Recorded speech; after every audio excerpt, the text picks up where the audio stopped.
mais um jovem, Hudson. Estarei tendo total privilégio, satisfação em Deus de estar compartilhando um pouquinho do que sei, um pouquinho do que o Senhor tem falado com essa geração que tem se levantado.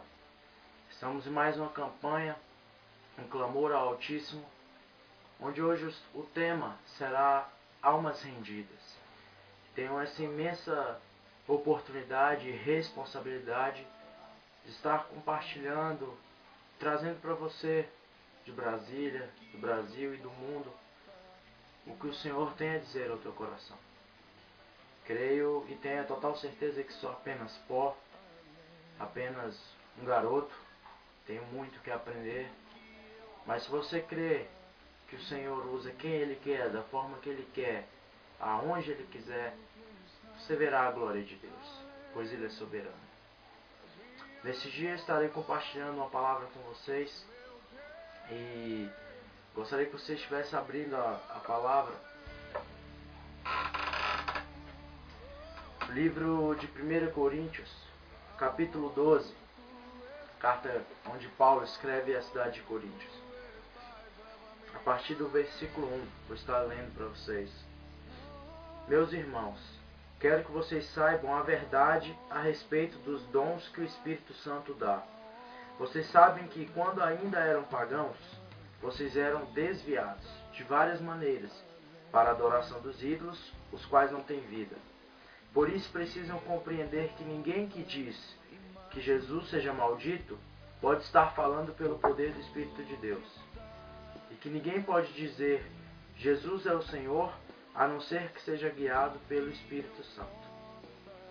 Existem tipos diferentes de dons espirituais, mas é um só e o mesmo Espírito que dá esses dons. Existem maneiras diferentes de servir, mas o Senhor que servimos é o mesmo. Há diferentes habilidades para realizar o trabalho, mas é o mesmo Deus quem dá a cada um habilidade para fazê-lo, para o bem de todos. Deus dá a cada um alguma prova da presença do Espírito Santo. Para uma pessoa, o Espírito Santo dá a mensagem de sabedoria. Para outra, o mesmo Espírito dá a mensagem do conhecimento. Para uma pessoa, o mesmo Espírito dá a fé, e para outra, dá o poder de curar.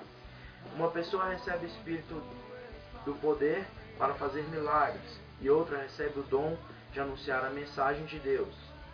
Ainda outra pessoa recebe a capacidade para saber a diferença entre os dons que vêm do Espírito e os que não falam em línguas estranhas, e para outro, ele dá a capacidade de interpretar o que essas línguas querem dizer. Porém, é um só o mesmo Espírito quem faz tudo isso. Ele dá um dom diferente para cada pessoa, conforme Ele quer. Amém. Irmãos, essa palavra foi dita pelo nosso querido servo do Senhor, Paulo, onde ele explicava ali para aquela geração, para aquela cidade de Coríntios ali, o que seriam os dons espirituais, como o Senhor trabalhava. E o tema de hoje, almas rendidas, antes que eu venha me adentrar e falar realmente o que o Senhor quer e quais são as estratégias que Deus irá nos dar, eu preciso te explicar um pouco, apenas um pouco, sobre a história da nossa religião, da nossa denominação, ou do próprio cristianismo, para que você entenda aonde o Senhor quer chegar. Nós podemos estudar dentro da história, dentro da escatologia, dentro da própria teologia, a partir do século III depois de Cristo, após o nascimento, a morte e a ressurreição de Cristo. Desde que Jesus então teria subido aos céus, os cristãos foram totalmente perseguidos. Por muitos séculos nós fomos brinquedos, nós fomos motivo de diversão. Por muito tempo nós fomos apenas brinquedinho na mão dos imperadores de Roma. Fomos alimento para leões em coliseus e éramos apedrejados, queimados, perseguidos. Só que o Espírito Santo, ele nunca nos deixou e nós crescemos de maneira abundante, mesmo sendo mortos, apedrejados. Quanto mais batia, mais a gente crescia. Quanto mais nos perseguiam, mais a gente se juntava e se unia.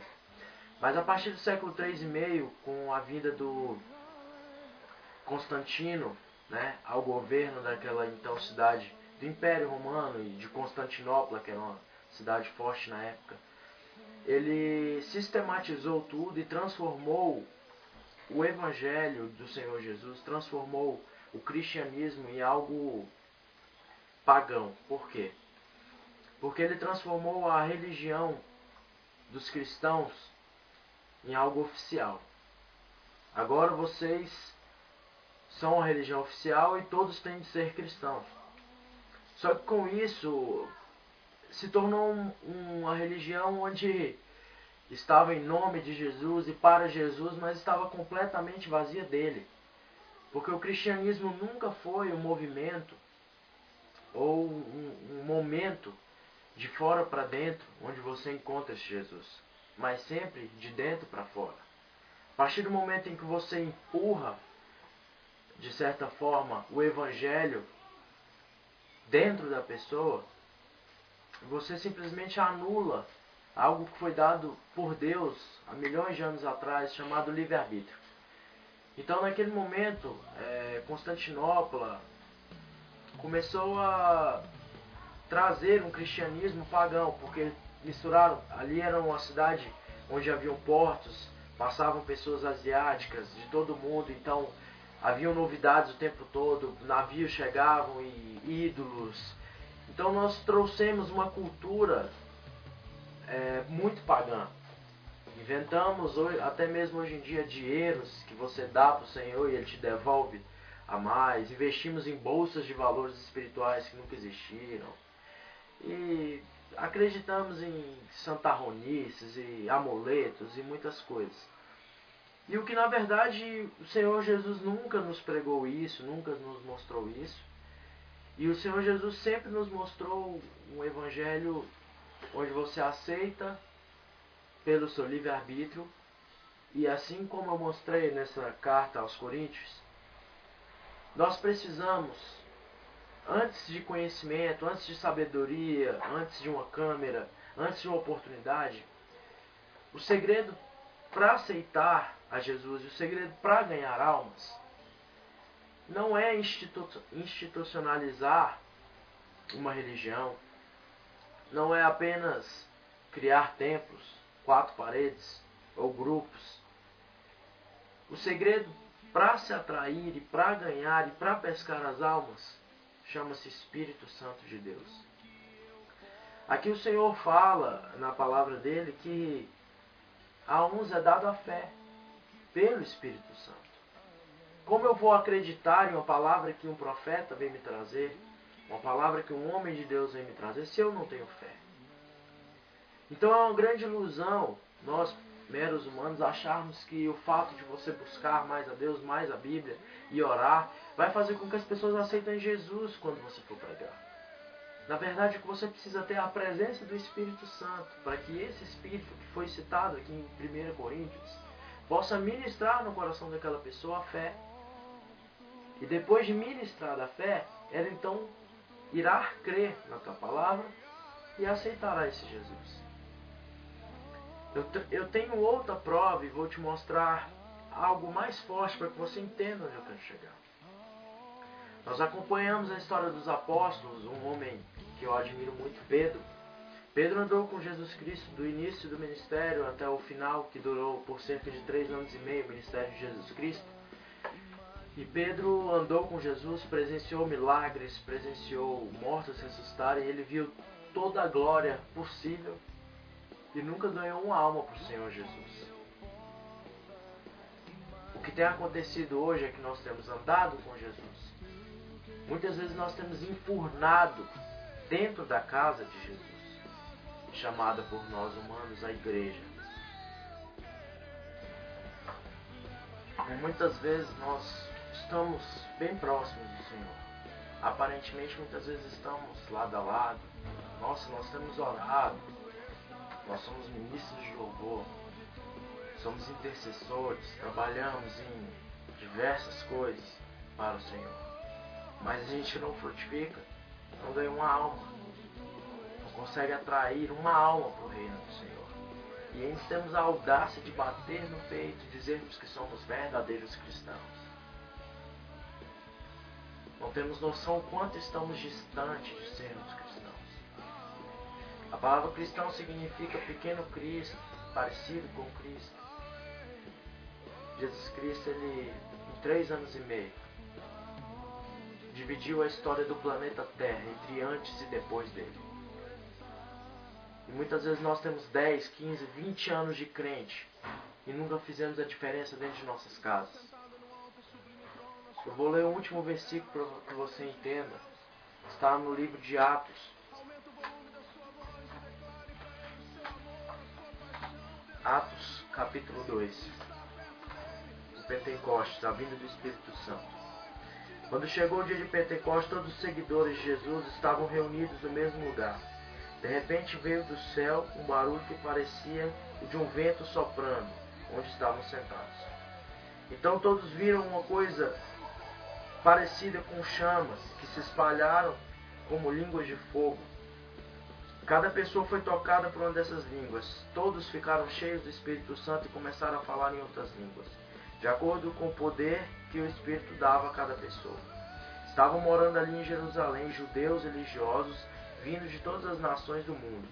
Quando ouviram aquele barulho, uma multidão deles se ajuntou e todos ficaram muito admirados, porque cada um podia entender na sua própria língua o que os seguidores de Jesus estavam dizendo. A multidão ficou admirada e espantada e comentava: essas pessoas que estão falando assim são da Galileia? Como é que cada um de nós a ouvimos falar na nossa própria língua? Encerro aqui. Mais à frente a gente tem ainda no capítulo 2 a mensagem de Pedro. Então Pedro se levantou junto com os outros 11 apóstolos e em alta voz, bem alta, começou a dizer à multidão: meus amigos judeus e todos vocês que moram em Jerusalém, prestem atenção e escutem o que eu vou dizer.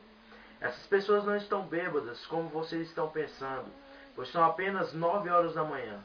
O que de fato está acontecendo é o que o profeta Joel disse. É isso que vou fazer nos últimos dias, diz Deus. Derramarei o meu espírito sobre todas as pessoas. Os filhos e as filhas de vocês anunciarão a minha mensagem. Os moços terão visões e os velhos sonharão. Sim, eu derramarei o meu espírito sobre os meus servos e minhas servas. Amém. Irmãos, para que possamos encerrar e que você entenda. Pedro, durante 3 anos e meio, andando ao lado do Pai, podemos se dizer abraçado com Deus, não ganhou um fruto, não ganhou uma alma, nenhuma pedra na coroa, não acrescentou o seu galardão. O dia que ele recebeu o batismo com o Espírito Santo, em um só dia, nesse levantar que a Bíblia fala, ao final, se você quiser ler mais à frente, ainda no livro de Atos, no capítulo 2 ainda, nos mostra que somente nesse dia, quase 3.000 almas se renderam ao Senhor. Quase 3.000 almas se renderam ao Senhor. Eu poderia te dizer que precisamos inovar. Eu poderia te dizer que nós precisamos investir nos jovens. Que nós precisamos investir na mídia. Que nós precisamos investir nas igrejas. Que precisamos bolar projetos. Que precisamos fazer festas. Que precisamos ministrar o louvor de forma diferente. Mas tudo isso seria uma desculpa para minha incapacidade e para minha irresponsabilidade. O segredo, eu acabei de te mostrar. O segredo é a ministração do Espírito Santo. Porque se você estiver vazio, se o Espírito Santo não estiver aqui dentro, por mais profundo que seja, a sua voz não vai alcançar, a sua voz não vai arder como chama no coração dessas pessoas. E não adianta tentar inventar milhões de modas, ou tentar acompanhar o mundo, ou trazer o que tem no mundo para dentro das nossas igrejas. Se o Espírito Santo não for na tua palavra, no teu louvor, seja no teu